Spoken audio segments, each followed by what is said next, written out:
పొద్దున్నే అందరం త్వరగా రెడీ అయిపోయాం. ఈలోగా మా అమ్మ నాన్న ఆశీస్సులు తీసుకున్నాం. ఎందుకో తెలుసా, అదే రోజు మా పెళ్లి రోజు కూడా.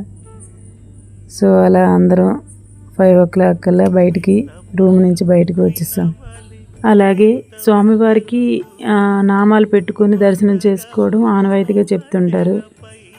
సో మేము 5 o'clockకి రూమ్ నుంచి బయటికి రాగానే ఎవరూ లేకపోవడంతో దర్శనం తర్వాత మేము నామాలు పెట్టుకున్నాం. అయితే ఈ నామాల ప్రత్యేకత ఏంటంటే, తెల్లని గీత ఆ స్వామివారి పాదాలను సూచిస్తుందంట. మధ్యలో ఉండే ఎరుపు పసుపు గీతలంట మహాలక్ష్మీదేవిని సూచిస్తుందని వైష్ణవ సాంప్రదాయంలో భావిస్తుంటారు. అది అక్కడ ఆనవాయితీగా జరుగుతూ ఉంటుంది.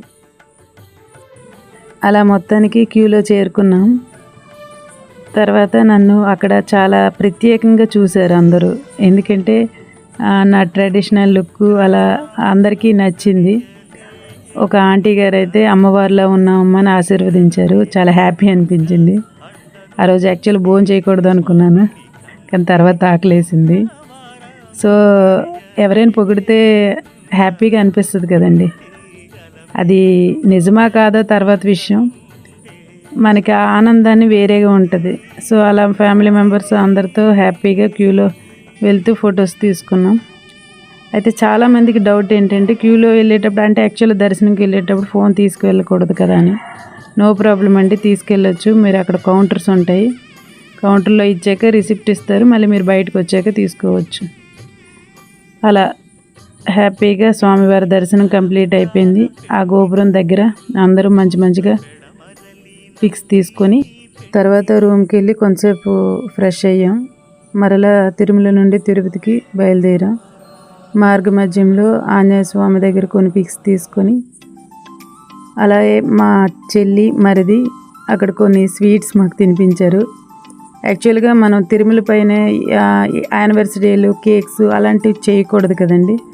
సో అందుకు కిందకు వచ్చి ఆ సెలబ్రేషన్ వాళ్ళు చేశారు. సో హ్యాపీ అనిపించింది. వాళ్ళు మాకు మంచి గిఫ్ట్ కూడా ప్రజెంట్ చేశారు. అదేంటంటే మ్యాగ్నెట్ ఫ్రేమ్ ఇచ్చారండి. సో అది చాలా సర్ప్రైజ్గా థ్రిల్లింగ్గా అనిపించింది. తర్వాత కిందికి వచ్చాక బాగా ఆకలి వేయడంతో అక్కడ చర్చ చేయగా వివాహ భోజనం బాగుంది అన్నారు. సో అక్కడికి వెళ్ళాం. అక్కడ వెజ్ థాలీ చాలా బాగుంది. అలా నాన్ వెజ్ కూడా ఉంటాయి. సో మేము వెజ్ థాలీ తీసుకున్నాం. చాలా ఐటమ్స్ ఇచ్చారు, చాలా బాగుంది. అందరూ హ్యాపీగా తింటూ కబుర్లు చెప్పుకుంటూ మా హ్యాపీకి యానివర్సరీ శుభాకాంక్షలు చెప్తూ బాగా ఎంజాయ్ చేసాం. ఫుడ్ దగ్గర కూడా చాలా బాగా ఎంజాయ్ చేసాం. యాక్చువల్లీ ఇదేంటంటే అక్కడ స్పెషల్స్ అంట, అవి ఆ పొడులన్నీ కలిపి తినమని శిరీష్ అని అమ్మాయి చెప్పింది. చాలా బాగా సర్వీస్ చేశారు. యాక్చువల్గా నేను యూట్యూబ్ బ్లాగ్ చేస్తానని తెలిసాక ఆమె నాకు స్పెషల్గా వడ్డించారు ఆ పొడిలన్నీ. నిజంగా డిఫరెంట్ టేస్ట్ ఉంది. మీరు కూడా తప్పకుండా ట్రై చేయండి వివాహ భోజనం హోటల్కి వెళ్తే.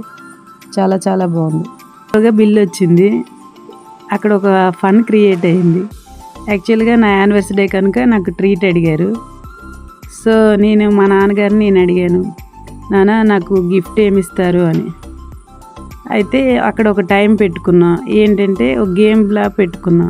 ఎవరు ముందు ఆ టైంలోపు బిల్లు పాస్ అవుద్దో వాళ్ళే కట్టాలి, చివరికి ఎవరి చేతులు ఉంటే వాళ్ళు కట్టాలని. సో చివరిగా నా చేతికి వచ్చింది. అందరూ మామూలుగా నవ్వలే. అంటే యానివర్సరీ రోజు నా చేతుల మీద వాళ్ళు ట్రీట్ ఇవ్వాలని రాసి పెట్టి ఉంది కనుక సో ఐఎమ్ హ్యాపీ అనిపించింది. అలా సరదాగా గడుపుతూ కాణిపాకు వెళ్ళాం. దర్శనం చాలా బాగా అయింది. అయ్యాక కోనేరు దగ్గర కొన్ని పిక్స్ తీసుకొని మరలా మేము శ్రీకాళహస్తికి బయలుదేరాం. నైట్ అక్కడే స్టే చేసాం. అదృష్టం ఏంటంటే ఆ రోజు చివరి దర్శనం చేసుకున్నాం. చాలా బాగా చేసుకున్నాం. 3 times చేసుకున్నాం లోన. ఆ రోజు చాలా హ్యాపీ అనిపించింది. ఆ మరుసటి రోజే త్వరగా మళ్ళీ పొద్దున్న బయలుదేరి రూమ్ నుంచి వెకేట్ చేస్తాం. బయటకు వచ్చి విజయవాడ దర్శనం టైం ఉంటే చేసుకుందాం అనుకున్నాం. లక్కీగా విజయవాడ కనకదుర్గ అమ్మవారి దర్శనం కూడా ప్రాప్తి కలిగింది. యాక్చువల్లీ ఇవన్నీ జరగడానికి మెయిన్ మా టైమింగ్స్ సెట్ అవ్వడానికి కారణం మీ వెహికల్లో రావడం. సో అందువలన ఎక్కడ ఆగాలనుకున్నా, ఎక్కడికి వెళ్ళాలనుకున్నా హ్యాపీగా దర్శనాలు అన్నీ చేస్తూ రెస్ట్ తీసుకుంటూ వచ్చేసాం. అలా అమ్మవారి దర్శనం తర్వాత మార్గమధ్యంలో క్రాస్ రోడ్ అనే హోటల్ ఉంటుంది. అక్కడ బాగా భోంచేసి మహానటిలా దిగదామని కొంచెం పోజ్ ఇద్దాం అనుకున్నా. మా అబ్బీకి కింద వీడియో తీయమని చెప్పాను, పైన మా వాళ్ళు వేసుకుంటున్నారు నేను మహానటి అని. సో అలా ఎంజాయ్ చేస్తూ ఆ హోటల్లో కొంతసేపు గడిపి ఫుడ్ అయితే బాగానే ఉంటుంది. మా చెల్లి వాళ్ళ పిల్లలు మాతో కొంత టైం స్పెండ్ చేద్దామని కారు ఎక్కారు. పాట చూడండి ఎలా పాటలు పాడారు.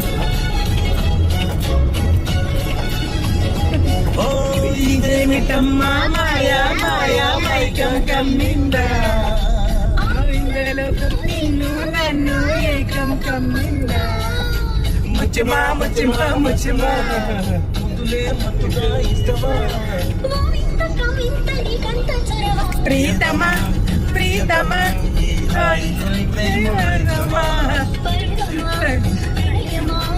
పండు పాడు. ఇదేమిటమ్మా మాయా మాయా మైకం కమ్మిందా. ఎంజాయ్ చేస్తూ ఇన్స్టాలో ఎంతో ఫేమస్ అయిన ఆంధ్ర లార్జెస్ట్ హోటల్కి వెళ్ళాం. అలా అక్కడ కొంతసేపు ఫ్రెష్ అయ్యాం. ఈవినింగ్ అవడంతో క్రౌడ్ చాలా తక్కువగానే ఉంది. సో మేము కాఫీ ఆర్డర్ పెట్టాం, పిల్లలకి హార్లిక్స్ ఆర్డర్ పెట్టాం.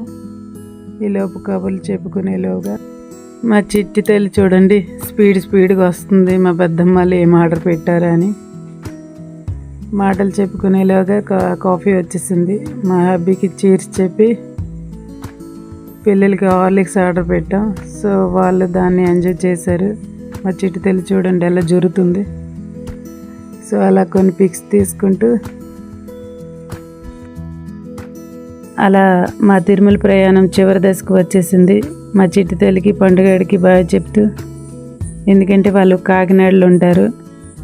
అక్కడ నుండి మా ప్రయాణం మళ్ళీ మొదలుపెట్టాం.